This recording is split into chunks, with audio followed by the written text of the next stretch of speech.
السلام عليكم ورحمة الله وبركاته. ازيكم يا حبايبي؟ عاملين ايه؟ يا رب تكونوا بألف خير وصحة وسلامة. لو أول مرة بتشوفوني دوسوا اشتراك في القناة وفعلوا زر الجرس عشان يوصلكم كل جديد. النهاردة هعمل معاكم الفراخ المتبلة المشوية في الكيس الحراري بطريقة سهلة وبسيطة، وغدا سهل وبسيط هيعجبكم جدا. حطيت هنا معايا في الكبة طماطم وبصل وفلفلة وقرنين شطة حراقة، بصل وطماطم وفلفلة وفصين توم وقرنين شطة حراقين. هضربهم في الكبة وخليكم معايا هقول لكم هنتبل الفرخة ازاي. زي ما انتوا شايفين يا حبايبي، معايا هنا 3 معالق زبادي، 3 معالق كبيرة من دي زبادي. معايا هنا ملح وفلفل وبابريكا، فلفل، كمون، بهارات مشكلة. معايا ليمونة كاملة ومعلقة من الخل، ومعايا 3 معالق كبار من الزبادي. عندي هنا بقى الزبادي حطيتها في طبق، هنزل عليها بالبهارات اهيت. نقول بسم الله الرحمن الرحيم. اللهم صل وسلم وبارك على محمد وعلى آله وأصحابه أجمعين. حطيت البهارات على الزبادي، على عصرة الليمونة،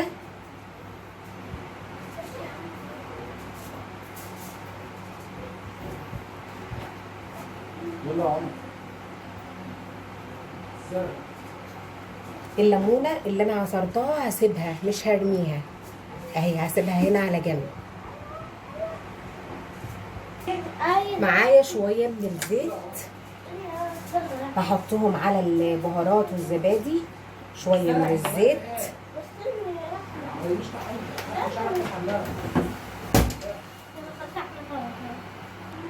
زي ما انتوا شايفين يا حبايبي، حطيت البهارات على الزيت، على الزبادي، على البهارات المشكلة، على النص ليمونة، على معلقة من الخل اهو. هحط معلقة من الخل قدامكم، وحطيت الزيت، احط معلقة كبيرة من الخل.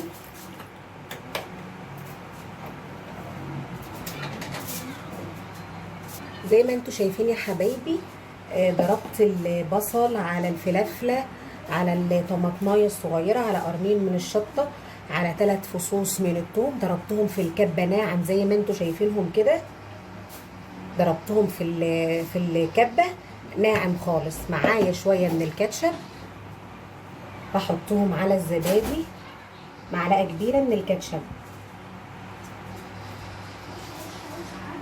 لو في مستردة هتحطي معلقه من المستردة، انا ما عنديش مستردة فمش هحط مستردة. الخلطه بقى اللي انا ضربتها في الكبه معاكم اهي، هروح نازله بيها على البهارات والزبادي. هتبقى والله فراخ مشويه احلى من اللي بتجيبها من بره، وده حدي. اهم حاجه اللي ما اشتركش في القناه يدوس اشتراك ويفعل زر الجرس الاشعارات علشان يوصلكم كل جديد. وما تنسوش تعملوا لي مشاركه للفيديو عشان نوصل لاكبر عدد من المشاهدات، وشجعوني بقى باللايك قبل ما تخرجوا من الفيديو. زي ما انتوا شايفين يا حبايبي، حطيت الخلطه على الزبادي، على الزيت، على البهارات. هقلبهم كويس قوي على بعضهم كده زي ما انتوا شايفين. والملح، انا حطيت قرنين من الشطه. لو انت عايزه تستبدلي الشطه، لو ما عندكيش قرون من الشطه ما تحطيش، ممكن تحطي شطه ناشفه. شايفين منظر الخلطه عامل ازاي؟ قلبتها في بعضها بقى. همسك الفرخه بقى كده زي ما انتوا شايفين يا حبايبي. الفرخه معايا اهي كامله. هجيب السكينه ببوز السكينه، هقوم مخرماها كده، مخرمه الصدر بتاعها كده، ومخرمه الجنب التاني، والفخذ هخرمه كده من الجنب زي ما انتوا شايفين. هروح عامله فيها كلها خرام كده. انا مش هحط معاها خضار ولا حاجه. في ناس بتحط معاها قطع من الخضار، كوسه على جزر على بطاطس. انا ما بحبش ادخل معاها الخضار، بستكفي بالتتبيله دي وبس. زي ما انتوا شايفين عملت فيها فتحات زي ما انتوا شايفين كده يا حبايبي، عملت لها فتحات. اجيب بقى التتبيله، نقول بسم الله الرحمن الرحيم. هحطها كده جوه الفرخه، كام معلقه كده جوه الفرخه اهو. واجيب بقى بايديا، نقول بسم الله الرحمن الرحيم، ونتبل الفرخه حلوه قوي قوي قوي. تسلم ايدك يا خالتي، هي دي جمال الخلطه الصح، مفيش غيرها.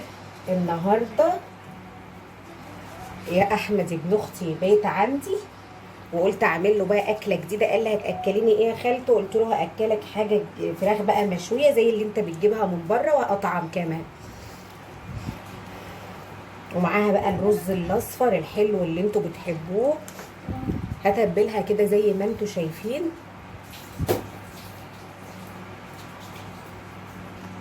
زي ما انتوا شايفين هحط كده بين الجلد واللحم، هحط من الخلطه بين الجلد واللحم. ادخل كده الخلطه وتبلتها زي ما انتوا شايفين. هجيب بقى كيس الحراري وهوريكم نحطه فيها ازاي. زي ما انتوا شايفين يا حبايبي معايا الكيس الحراري اهو. هروح حاطه الفرخه فيه كده، نقول بسم الله الرحمن الرحيم، وحطيت عليه كل التتبيله.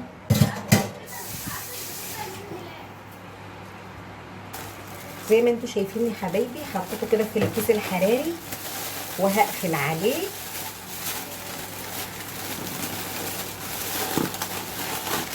وهسيبه بقى قبل ما تعمليه، سيبيه بساعه كده او بساعتين. لو هتتبليه قبلها من بالليل يبقى حلو قوي قوي.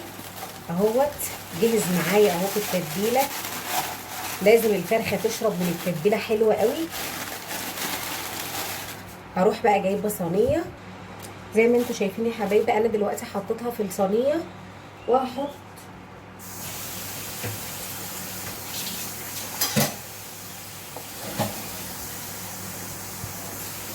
بقى شويه كوبايه من الميه في الصينيه علشان الصينيه بتنشف. كوبايه واحده من الميه حطيتها في الصينيه من تحت زي ما انتوا شايفين كده اهو. ولخبطتها كويس في التتبيله، وهدخلها بقى الفرن. قبل ما ادخلها الفرن هتروحي عامله فتحات في الكيس كده. لو ما عملتيش فتحات في الكيس كده الكيس هيفرقع منك في الفرن وهتبقى مشكله. تعملي كذا فتحه صغيره كده بس في الكيس اهي.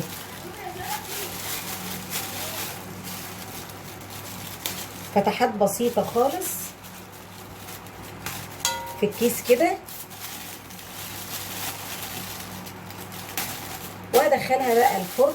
بعد ما سبتها ساعتين في التتبيله هروح مدخلاها الفرن على نار متوسطه، وهنشوفها بعد ما تتحمر وتتظبط وهوريها لكم عامله ازاي. انتوا شايفين يا حبايبي حطيت الزيت.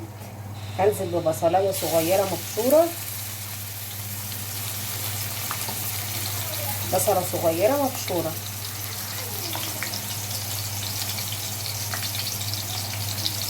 الرز الاصفر ده هو ليه كذا طريقه.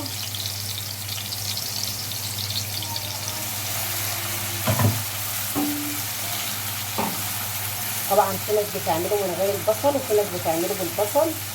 انا عمتي كانت عاملاه من غير بصل بالبهارات بس. انا هنا عامله ببصلايه صغيره بشرتها على الناعم، احمرها كده لما توصل للون الذهبي الفاتح زي ما انتوا شايفين يا حبايبي. البصله بقت لونها ذهبي اهي زي ما انتوا شايفينها. هروح بقى نازله بالبهارات. معايا هنا كركم وكاري وبهارات فراخ وفلفل وملح وحبه من البابريكا. هنزل بيهم على البصله. نزلت بالبهارات على البصله وهقلبهم كويس قوي قوي.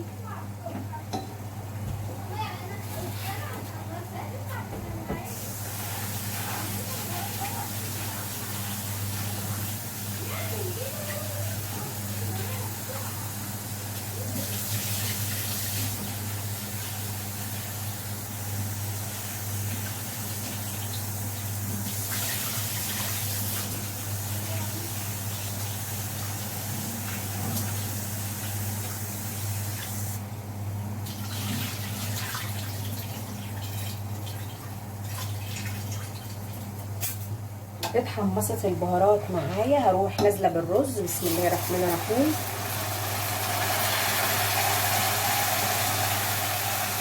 غسلته كويس وهقلب الرز بقى مع البصله مع البهارات. بسم الله الرحمن الرحيم.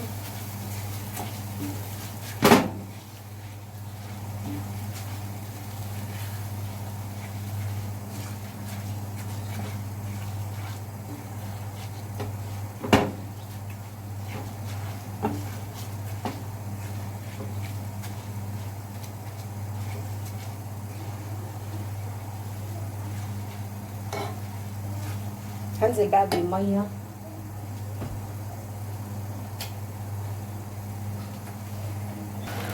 قلبته شويه في الزيت كده، هروح نازله بالميه من الكتل يا دوب تغطي بس الرز، تغطي مقدار الرز معايا وخلاص على كده.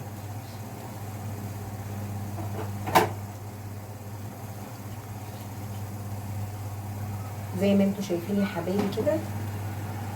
هسيبه بقى لما يتشرب الميه، وبعد كده هروح موطيه العين عليه. لما يتشرب الميه خالص هروح موطيه النار عليه.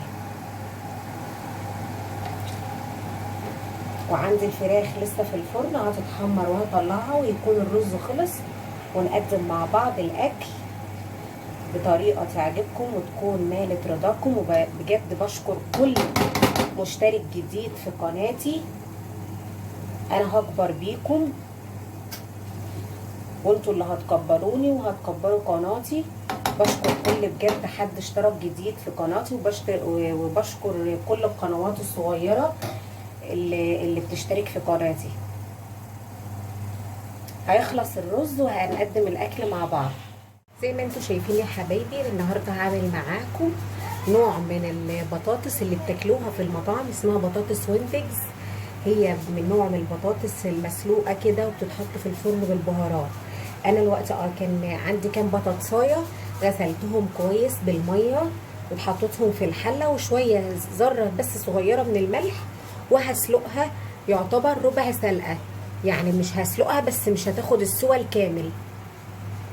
زي ما انتوا شايفين يا حبايبي، طلعت البطاطس معايا وقشرتها وقطعتها كده زي ما انتوا شايفين اهوت. زي ما انتوا شايفين قطعتها التقطيعه دي بعد ما سلقتها ربع سلقه زي ما قلت لكم، ماهيش سلقه كامله. معايا هنا راس توم صغيره فرمتها اهي، راس توم صغيره فرمتها. هروح حاطه بقى على راس التوم ملح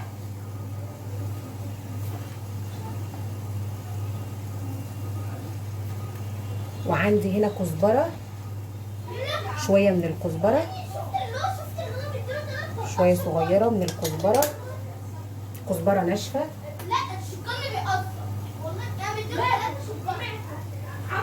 ومعايا معلقه صغيره من الكمون، معلقه صغيره من الكمون. وهروح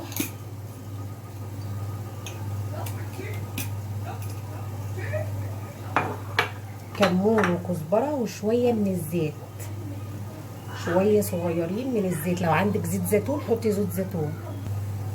هقلب التومه مع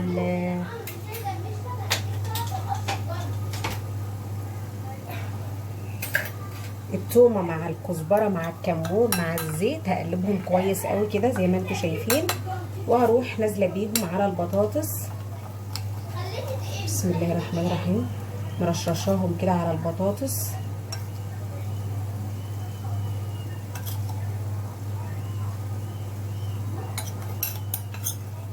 انا عملتها بطريقتي، يا رب تكون الطريقه عجبتكم. هي طريقه سهله جدا وصحيه. النهارده احنا عاملين اكل صحي للرجيم، ينفع للي بيعملوا دايت، ولا فيه مقلي ولا فيه اي حاجه ولا مقليات ولا حاجه. هي البطاطس مسلوقه وهنحطها في الفرن. هقلبها كويس قوي كده مع التومه مع الكزبره مع الكمون. والفراخ عملناها في الفرن ولا حمرناها ولا حاجة، كله في الفرن النهاردة. هنعمل بس شوية رز اصفر، ممكن تستبدليه برز بسمتي، بس انا هعمله بالرز المصري بتاعنا العادي، وانا نزلت لكم بطريقته كذا مرة قبل كده الرز الاصفر. ولما كنت في بيت عمتي عملته لكم برضو بالطريقة من غير البصل، لكن انا نزلت لكم بالطريقة قبل كده بالبصل. وهوريه لكم برضو وانا بعمله كده على السريع. انا كده هدخل البطاطس الفرن معايا اهو، قلبتها بالكزبره بالكمون بالزيت، وهدخلها الفرن تتحمر. والفراخ لسه معايا في الفرن. هعمل بقى شويه الرز الاصفر مع الاكله، ودي اكله صحيه وهتعجبك قوي، وسهله وصحيه في نفس الوقت. بس نفسي بجد تشجعوني قناتي تكبر واحقق الشروط بتاعه اليوتيوب. وده كان الرز اللي احنا عملناه مع بعض. وادي الفرخه، شايفين سويتها قوي، بس ما شاء الله مستويه جدا وهتعجبكم قوي بالكيس الحراري. بصوا مستويه ازاي وشاربه من التتبيله. ودي البطاطس اللي عملناها طلعتها من الفرن، وشايفين مستويه ازاي وحلوه. وده كان الرز، ودي كانت الاكله معانا. يا رب تعجبكم يا رب، ولايك وشير. لايك وشير، وما تنسونيش في اللايك. اعملوا ما لايكات. السلام عليكم ورحمة الله وبركاته.